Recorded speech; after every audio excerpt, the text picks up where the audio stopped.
In the early stages, for me, it's always just about looking for a way in.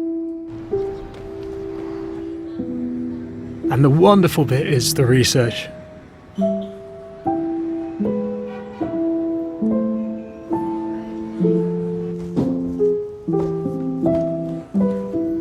We sort of need to explore the fundamentals.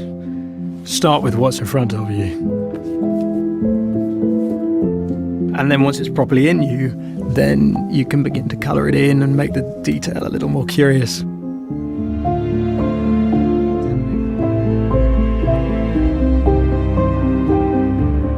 I always think it's a bit like learning to play a tune. Until you have those lines in your bones, you're not really able to be free.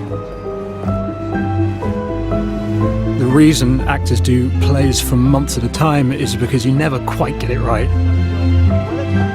You're always looking, hoping, striving to find more.